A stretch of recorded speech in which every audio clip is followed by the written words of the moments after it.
हे इकडे हे प्रभू श्री रामचंद्र की जय, श्री बजरंग बली की जय. इथं देव आहे जो पक्ष हिंदुइझम नावाच्या एका फॅक्टर खाली पॉलिटिक्स करण्याचा प्रयत्न करतो. त्या पक्षाला थोडी जरी लाज असेल तर मंदिर आणि मंदिराच्या बाजूची कंडिशन पहा आपण. हे नाला, या ठिकाणी रोहित राय MSCBचं, आणि या ठिकाणी हे सगळे मायबाप नागरिक आहेत. या इकडं कसं म्हटलं तुम्ही, घंटागाडी येत नाही तुमच्याकडे? घंटागाडी येत नाही. घंटागाडी आली तरी त्या घंटागाडीला भोंगा नसते. लोक बाहेर येतपर्यंत घंटागाडी कुठच्या कुठे चालली जाते. आणि जर घंटागाडी गेली तर लोक पूर्ण रस्ता हा कचरा इथं आणून टाकते. आणि कचरा इथं आणून टाकला, लाईन गेली समजा, MSCB वाल्याला फोन लावला, ते म्हणते कचरा भरपूर आहे, आम्ही येत नाही म्हणते. जर याच्याचा विस्तू जर खाली पडला आणि हे जर पेटलं तर मग काय करायचं? पण नागरिक म्हणून तुमची जबाबदारी नाही का मंदिराची स्वच्छता ठेवणं, असं वाटत नाही का तुम्हाला? आहे आमची, पण मग बाकीचे कचरा टाकतील कुठं? घंटा गाडीच आली नाही तर कचरा टाकतील कुठं? मग सगळ्या एरियात इथं आणून टाकतात कचरा. कारण तर सिमेंटचे रोड वगैरे झाले आहे सगळीकडे. हा आमचाच रोड का नाही होत आहे हे आम्हाला काही समजतच नाहीये. नळाचा प्रॉब्लेम, लाईनचा प्रॉब्लेम, कचऱ्याचा प्रॉब्लेम, लहान लहान लेकर बाय बिमारीचं धन आहे सर आम्हाला. हे आता सांगा 2-3 घर शेजारी आहे, बिमार पडलं, डेंग्यू झाला, काही झालं, ते कोण बिमार होणार आहे? आमचे लेकर होणार आहे, पैसे आम्हाला लावणार आहे, याचा त्रास आम्हाला होणार आहे, सरकारला होणार नाही. कारण आम्ही पैसे शिक्षण भर लागणार आहे आम्हाला. आमच्या लेकर काही झालं बरं वाईट आम्हाला भोगा लागणार गोष्टी. हो बरोबर. हे गंदगी पाहून ते माणसं बरोबर शकत नाही.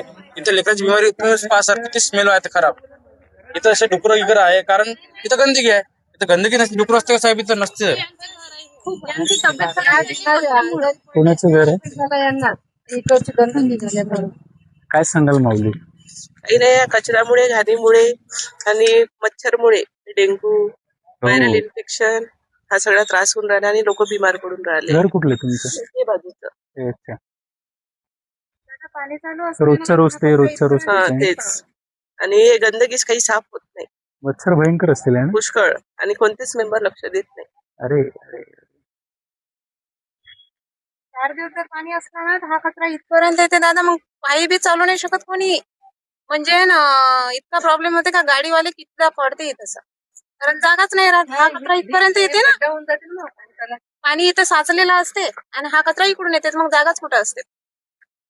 आमची एवढीच अपेक्षा आहे का आमचा रोड पूर्ण व्यवस्थित करून द्यायला पाहिजे. नाल्या, कचरा आणि रोड, बस. झालं कसं आहे माहिती का, आमचा वार्ड हा मध्ये येऊन राहिला. वार्डाला 4 मेंबर झाले. हे निवेदन दिलीत का तुम्ही? हे सगळे हे आम्ही निवेदन दिले, नगराध्यक्ष मॅडमला सुद्धा दिलेलं आहे. दाखवा, नगराध्यक्षांना निवेदन दिलेलं आहे. हे बघा निवेदन. आवाज जावं काय? किती? 21/4/2026 याच वर्षी 2 महिन्या आधी, 4थ्या महिन्यात दिलं ना? हा हा हा हा. त्यांना बोलवलं, इथे विनंती तेव्हापासून आल्या नाहीत का? नाही, त्यांना बोलवलं, त्यांनी सरळ म्हटलं मी येऊ शकत नाही, मला काम आहे. अच्छा. नगराध्यक्ष मॅडम नाही आले आपल्याकडे. नाही, नगराध्यक्ष मॅडम काय म्हणाल्या यवतमाळ नगरपालिकेच्या नगराध्यक्षा? आम्ही तिथे आमची तक्रार करायला गेलो होतो, ते आम्हाला डायरेक्ट बोलले की माझ्याकडे येण्यासाठी 10 मिनिटही वेळ नाही. अरे हो, डायरेक्ट तुम्ही काही बोलताय त्यांच्याबद्दल? एवढे जण प्रूफ गेलो होतो, एवढे जण प्रूफ आहे, ते आम्हाला डायरेक्ट बोलले की आमच्याकडे 10 मिनिटही यायला वेळ नाहीये. आमच्या म्हणजे ज्या महिला आहेत त्यांनी बोलवलं होतं त्यांना की आमची परेशानी बघायसाठी तुम्ही या, 10 मिनिटाचा वेळ काढून तुम्ही या, प्लीज प्लीज करून आम्ही बोलत होतो. पण त्यांनी आम्हाला साफ मना केलं की आमच्याकडे 10 मिनिटही यासाठी वेळ नाही. नगर अध्यक्ष तर ठीक आहे, पण नगरसेवकही सुद्धा असेच करत आहे. हे 4 दिवसापासून हे सगळं चालू आहे.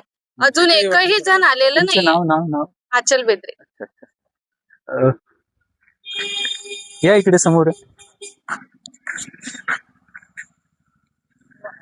ही क्लायमॅटिक कंडिशन यवतमाळ नगरपालिकेची आहे. आणि काय असतं, आपण सत्तेमध्ये आहो, लोकांचे कामं करत नाहीयेत, त्यामुळे लोकांचा उद्रेक हा साहजिक असतो. आणि जर प्रश्न सुटणार नसतील तर एक दिवस असा येईल की लोक रस्त्यावरती उतरतील आणि नगरपालिकेचं काय होईल याची परिस्थिती फार बिकट होईल.